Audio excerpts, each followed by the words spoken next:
Je m'appelle Karen. J'ai 52 ans et je vis dans un quartier tranquille à Raleigh, en Caroline du Nord. La plupart des journées ici se déroulent comme sur des roulettes, le bourdonnement des tondeuses à gazon, le tintement des tasses à café, et de temps en temps, le camion postal qui descend la rue. Ma maison est modeste.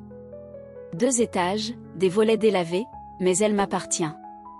Après avoir élevé 2 enfants et survécu à un mariage de plusieurs décennies qui a fini par s'effondrer, j'avais réussi à me construire une vie paisible. Du moins, c'est ce que je croyais. Je passais la plupart de mes journées à travailler depuis chez moi comme éditrice indépendante. Ce n'était pas glamour, mais j'aimais le contrôle que cela me donnait. Je pouvais rester en pantalon de yoga, boire trop de café et m'asseoir sur la terrasse arrière avec mon chat Willow installé sur mes genoux. Ce n'était pas palpitant, mais c'était calme, prévisible, sécurisant. Ma plus proche amie dans ce monde, le genre d'amie qu'on peut appeler à 2 heures du matin sans avoir à s'excuser, c'était Dana.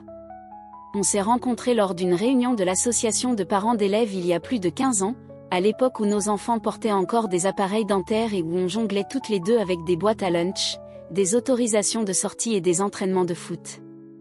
La vie allait vite, à cette époque.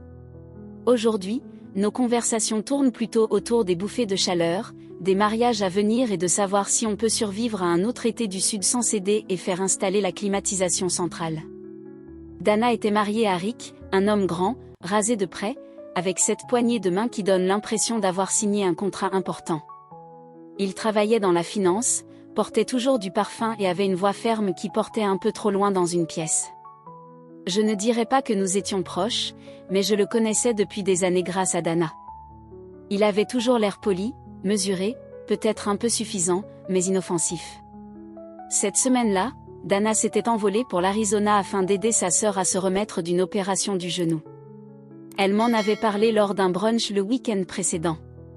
Je me souviens l'avoir taquinée en la traitant de « bonne sœur », tandis qu'elle roulait des yeux en marmonnant qu'elle lui devait bien ça à cause d'un voyage à Cancun d'il y a des années.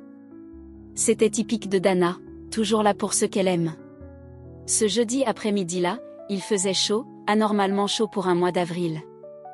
Le genre de journée qui trompe le corps, qui le fait croire que l'été est déjà là, qui donne envie de sortir planter quelque chose.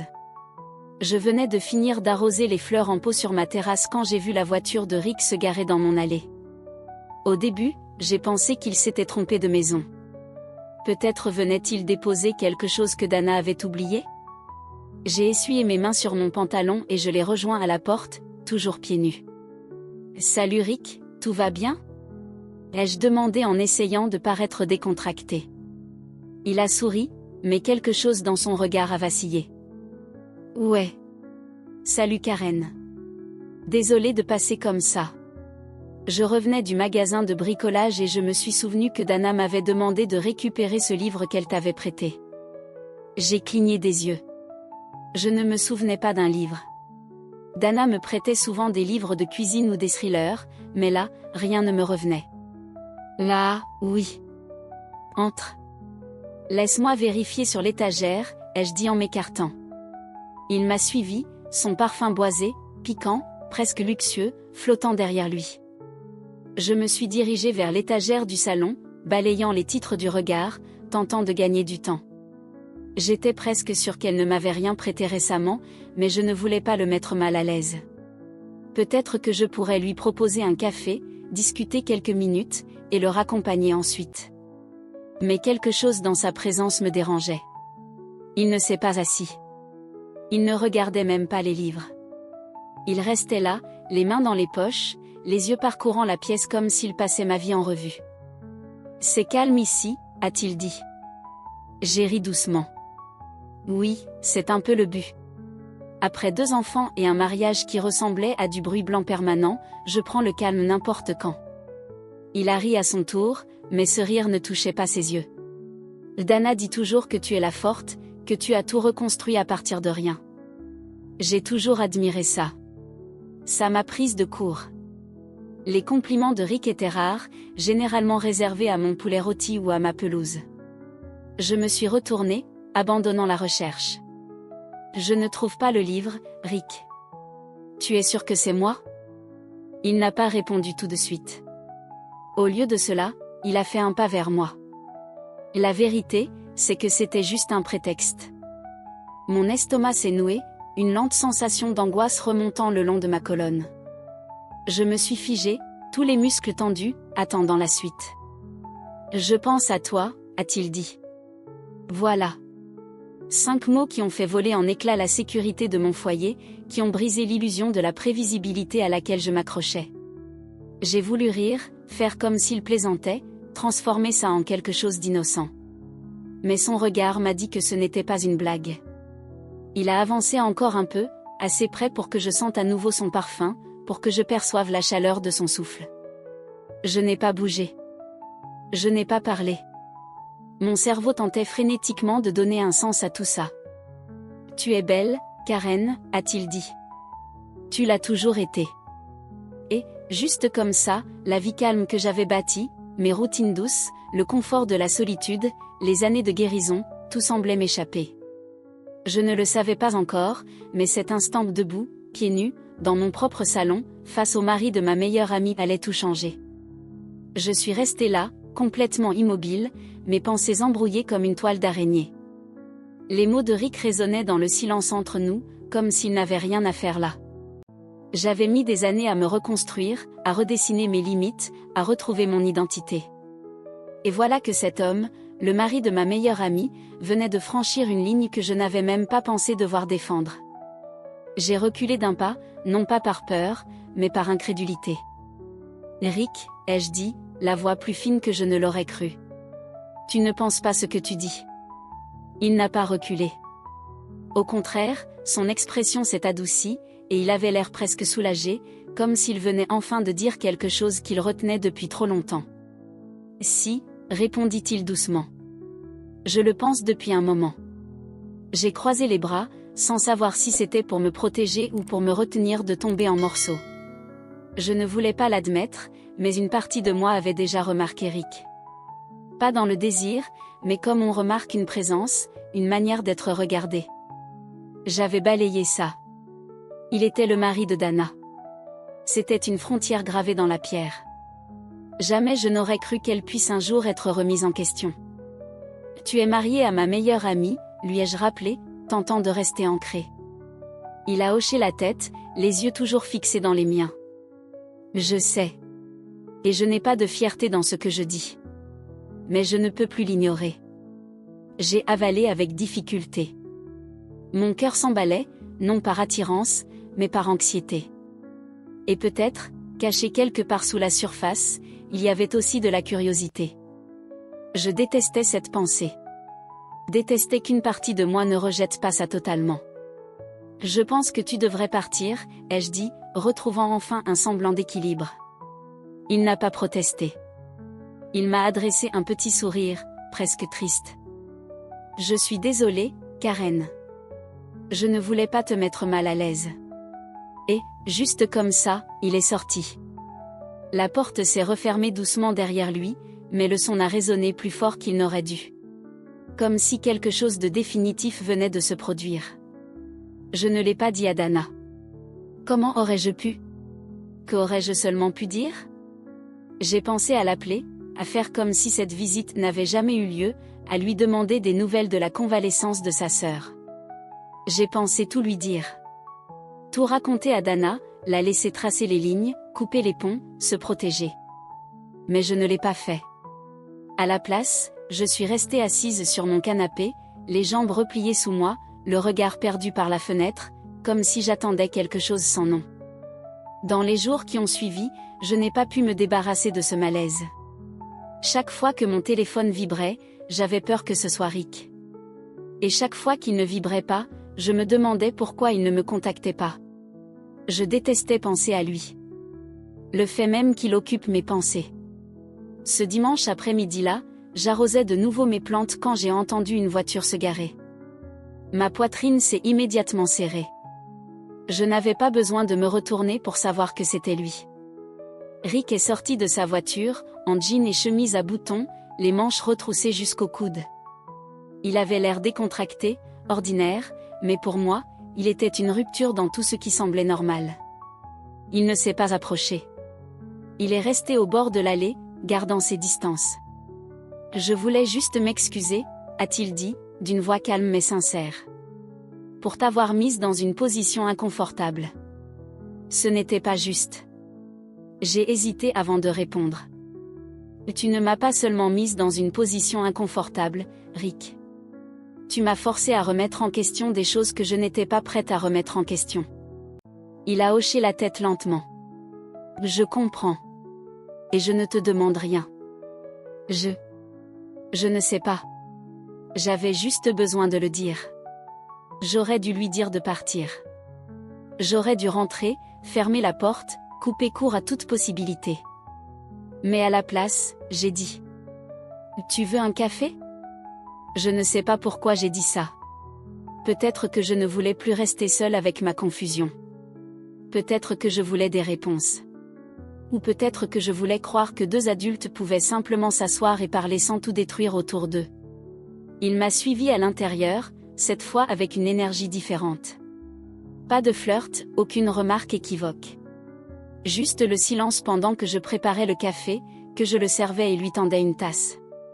Nous nous sommes installés dans le salon, le même que quelques jours plus tôt, et avons laissé le silence s'installer entre nous. Tu as l'air seule, a-t-il dit au bout d'un moment. Je l'ai regardé, surprise par la franchise de sa remarque. Toi aussi, ai-je répondu. Il a souri, sans le nier. Dana et moi, on est distants depuis longtemps. On joue notre rôle, mais on vit dans des mondes séparés depuis des années. Je ne savais pas quoi répondre. Je savais que le mariage n'était pas toujours parfait. Le mien, en tout cas, ne l'avait pas été. Mais entendre ça de quelqu'un que j'avais toujours vu comme un pilier dans la vie de Dana a ébranlé quelque chose en moi. Il m'a alors regardé. Pas juste un regard. Un regard profond, réel. Tu mérites plus qu'une maison silencieuse et une tasse de café pour te tenir compagnie, Karen. Ce n'était pas ce qu'il avait dit. C'était la manière dont il l'avait dit. Comme s'il voyait quelque chose que j'essayais de cacher, même à moi-même. Je ne me suis pas rapprochée. Lui non plus. Mais quelque chose dans l'air entre nous avait changé, tendu, fragile, comme une corde prête à rompre au moindre faux geste. Je lui ai dit qu'il devait partir. Et cette fois, il m'a écouté. Mais après son départ, je ne me suis pas sentie soulagée. Je me suis sentie exposée. Et pire, je me suis sentie comprise. Ce soir-là, je suis restée longtemps sur ma terrasse, bien après le coucher du soleil, à contempler les étoiles, me demandant quand ma vie était devenue aussi embrouillée. J'étais satisfaite, non? J'avais fait la paix avec la solitude, non? Mais peut-être que la satisfaction n'est pas la même chose que l'épanouissement. Et peut-être que les mots de Rick avaient trouvé une fissure dans mon armure que je ne savais même pas avoir. Je ne tombais pas. Pas encore. Mais je pouvais sentir le bord se rapprocher. Les jours suivants furent un tourbillon de silence. Je n'ai pas eu de nouvelles de Rick. Et pourtant, sa présence restait suspendue dans l'air, comme le parfum qui s'accroche à une écharpe longtemps après que la personne soit partie. Je poursuivais mes routines mécaniquement. Le linge, les courses, les courriels. Mais derrière chaque tâche se cachait une pensée que je refusais d'admettre. Allait-il revenir? Est-ce que je le laisserais entrer s'il le faisait? Je me disais que j'avais besoin de limites. Que ce qui s'était passé entre nous, même si rien de physique n'avait eu lieu, n'était pas juste. Puis arriva le vendredi soir. Je venais de finir de nettoyer la cuisine. La maison était trop silencieuse. Je me suis versé un verre de vin, je me suis installé sur le canapé, enroulé dans une vieille couverture, et j'ai mis une comédie romantique. Quelque chose de léger pour me distraire. Mais la distraction est une chose étrange. Elle ne fonctionne jamais vraiment quand on essaie trop fort. La sonnette a retenti vers 21h30. Mon cœur a sursauté. Je me suis figé, le verre de vin en l'air. Je n'ai pas eu besoin de regarder. Je savais déjà. J'ai ouvert la porte lentement. Et il était là. Rick. Un sweat à capuche gris, un jean. La pluie commençait à tomber doucement, brillant sur ses épaules. Je conduisais, a-t-il dit. Je n'avais pas prévu ça. Je te le promets.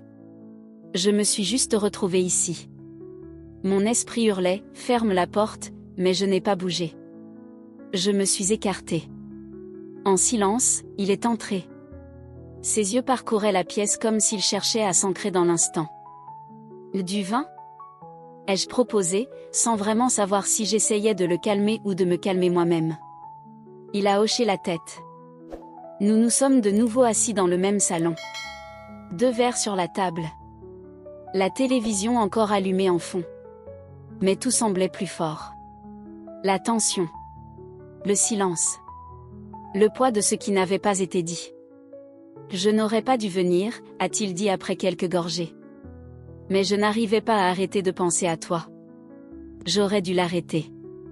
J'aurais dû lui rappeler Dana, lui rappeler ce que cela coûterait. Mais à la place, j'ai dit la vérité. Moi non plus. Il m'a regardé. Puis il m'a vraiment regardé. Et tout en moi s'est fissuré. Des années d'autocontrôle, de politesse, de limites. Tout s'est effondré sous l'intensité de son regard. Il a tendu la main vers la mienne. Je ne l'ai pas repoussé. Je sais que c'est mal, a-t-il murmuré. Mais ça ne me paraît pas mal quand je suis avec toi. Ma respiration s'est coupée. Mon corps s'est tendu. La pièce tournait au ralenti. Je ne sais pas ce qui m'arrive, ai-je avoué, la voix tremblante. Et tu n'es pas seul, dit-il. Puis, comme une vague cédant enfin à la gravité, nous avons franchi la ligne. Il m'a embrassé doucement, d'abord comme une question, puis plus profondément, comme s'il connaissait déjà la réponse. J'aimerais pouvoir dire que je l'ai repoussé. Que je lui ai rappelé les vœux qu'il avait prononcés, que j'ai pensé à ma loyauté envers Dana, envers mon passé, envers la personne que je pensais être. Mais je ne l'ai pas fait. J'ai répondu. J'ai fermé les yeux et je me suis laissé ressentir. La chaleur, la faim, la validation que je n'avais pas ressentie depuis des années. Pas depuis mon divorce, pas depuis que mon cœur s'était caché. Nous avons bougé ensemble comme si nous l'avions déjà fait 1000 fois, dans 1000 rêves. Ce n'était pas seulement de la passion, c'était un soulagement, une tempête qui éclate après des mois de sécheresse. Les vêtements furent oubliés, la culpabilité réduite au silence. Le seul son, c'était notre souffle, et cette désespérance silencieuse dans la manière dont nous nous tenions l'un l'autre. Après, nous étions allongés sur le canapé, emmêlés dans la couverture, notre peau chaude contre l'air frais de la pièce. Il a tracé du bout du doigt une ligne le long de mon bras, et pendant un instant, j'ai tout oublié. Dana, la morale, les conséquences. Mais l'horloge continuait de tourner, et la réalité aussi. Je devrais y aller, dit-il doucement en tirant la couverture autour de lui. J'ai hoché la tête, incapable de parler. Aucun de nous n'a dit « et maintenant », car nous savions tous les deux qu'il n'y aurait pas de maintenant, seulement le poids de ce que nous avions fait. Il s'est habillé en silence, m'a jeté un dernier regard, et est sorti sous la pluie. La porte a claqué, et j'étais de nouveau seule. Mais pas seule comme avant. Cette solitude-là était plus lourde, celle qui vient quand on sait qu'on a brisé quelque chose de sacré, quelque chose qui ne pourra peut-être jamais être réparé. Je me suis recroquevillée sur le canapé, encore enveloppée dans la couverture qui sentait maintenant comme lui, et j'ai fixé le plafond, l'esprit vide et débordant à la fois. Est-ce que cela en valait la peine ? Je ne savais pas. Tout ce que je savais, c'est que je ne pouvais pas revenir en arrière, et je n'étais même pas sûre d'en avoir envie. Le lendemain matin, tout semblait étrangement figé, comme si le monde avait mis sur pause juste assez longtemps pour que je ressente pleinement le poids de ce que j'avais fait. Le soleil traversait les stores comme il l'avait toujours fait, mais il touchait les choses différemment, désormais. La lumière semblait intrusive, comme si elle cherchait à exposer chaque mauvaise décision prise la veille.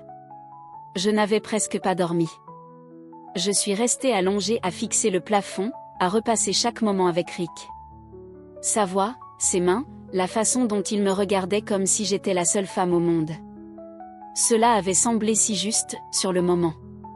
Mais maintenant, seule dans les retombées, cela semblait impossible. Mon téléphone s'est allumé un peu après 7 heures du matin. Un message de Rick. Je suis bien rentrée. Je n'arrête pas de penser à toi, mais je sais qu'on a franchi une ligne. Je ne sais pas quoi faire. Je l'ai fixé pendant de longues minutes, puis j'ai verrouillé mon téléphone et l'ai jeté sur le canapé. Je n'ai pas répondu. Que étais-je censé dire? Que je ressentais la même chose? Que je regrettais? Que j'avais envie de recommencer? Chaque réponse me semblait une trahison. À Dana. À moi-même. La journée est passée en fragments. J'ai essayé de me distraire. Lessive, vaisselle, passer l'aspirateur dans des pièces qui n'en avaient pas besoin. Mais mes pensées revenaient toujours à une seule question: que se passe-t-il maintenant? 2 jours plus tard, Dana a appelé. Juste voir son nom s'afficher sur l'écran m'a noué l'estomac. J'ai laissé sonner. Puis encore. Et encore. Finalement, j'ai décroché. Salut, dit-elle d'un ton enjoué. Ça va? J'ai l'impression qu'on ne s'est pas parlé depuis un moment. Oui, juste occupée, ai-je menti. Je pensais qu'on pourrait bruncher bientôt. Peut-être ce week-end? Je viendrai avec Rick s'il n'est pas débordé. Mon cœur s'est effondré. Oui, peut-être, ai-je dit, en forçant un sourire dans ma voix. Après avoir raccroché, j'avais l'impression de ne plus pouvoir respirer. Ma gorge s'est serrée. Les larmes me piquaient les yeux. J'avais trahi la seule personne qui avait toujours été là pour moi. Dana m'avait soutenue quand mon mariage s'était effondré. C'est elle qui m'avait dit que je méritais quelqu'un de mieux. Et j'étais allée coucher avec son mari. La culpabilité n'était pas seulement émotionnelle. Elle était physique. Elle s'accrochait à ma peau comme de l'humidité, m'étouffait. J'ai évité Rick. Pas de message, pas d'appel. Et il a respecté cela, du moins, pendant un moment. Mais l'univers a un sens de l'humour cruel. 3 semaines plus tard, je suis tombée sur lui à l'épicerie. Nos regards se sont croisés entre 2 rayons. Immobilisés comme des statues. Pas moyen de fuir. Seulement le silence. Il s'est approché lentement. Tu as l'air fatigué, dit-il. J'ai ri brièvement. Je le suis. Et tu me manques. Et ne dis pas ça, ai-je répondu trop vite. Il avait l'air blessé. Je pensais chaque mot que j'ai dit cette nuit-là, dit-il doucement. Ça ne veut pas dire que c'était juste, ai-je répondu. Je sais. Il a hoché la tête. Mais ce n'était pas sans importance. Et non, ai-je admis. Ce ne l'était pas. Et c'est ce qui rend les choses encore pires. Il a reculé comme si mes mots l'avaient brûlé. J'essaie de faire ce qu'il faut, ai-je chuchoté, la voix tremblante, même si c'est trop tard. Rick n'a pas protesté. Il s'est contenté d'acquiescer et s'est éloigné. Cette nuit-là, j'ai pleuré plus fort que je ne l'avais fait depuis des années. Pas seulement pour lui. Pas pour Dana. Mais pour moi-même. Pour la version de moi que je pensais être. Celle qui avait des limites. Celle qui ne tomberait jamais amoureuse d'un homme marié, encore moins du mari de sa meilleure amie. Mais la vie n'est pas toujours noire ou blanche. Parfois, elle est grise, désordonnée, douloureusement humaine. J'aimerais pouvoir dire que j'ai tout avoué à Dana. Que je me suis assise avec elle, que je lui ai dit la vérité, et que j'ai accepté les conséquences. Mais je ne l'ai pas fait. Je ne pouvais pas. À la place, je me suis éloignée petit à petit. J'ai trouvé des excuses pour ne pas la voir. J'ai laissé ses appels aller sur messagerie de plus en plus souvent. J'ai laissé la distance s'installer, jusqu'à ce qu'elle ne semble plus anormale. Rick et moi ne nous sommes plus jamais reparlés. Il n'a pas essayé. Je crois qu'il savait que j'avais besoin d'espace. Pour me pardonner. Rien d'autre. Les mois ont passé. Les saisons ont changé. Et moi aussi. Je ne me regarde plus de la même manière dans le miroir. Il y a une ombre dans mon reflet, maintenant. Une part de moi sait que je suis capable de franchir des lignes que je n'aurais jamais cru pouvoir approcher. Mais il y a aussi une force dans cette prise de conscience, dans cette confrontation, dans cette vérité. Nous avons tous des moments qui nous définissent. Pas seulement les bons. Mais ceux que l'on regrette. Ceux qui laissent des cicatrices. Celui-ci était le mien. Je le porte avec moi, en silence, dans l'intimité. C'est une leçon. Un fardeau. Un rappel. Et certaines nuits, quand je suis allongée dans mon lit, dans le silence du monde, je me souviens de la façon dont il disait mon prénom dans le noir. Je me souviens de ce que c'était, d'être désirée, de me sentir vivante. Et je me souviens du prix. Et je laisse ce souvenir me briser juste assez pour rester honnête. Parce que certaines erreurs ne se réparent pas. Elles s'intègrent simplement à la personne que l'on devient.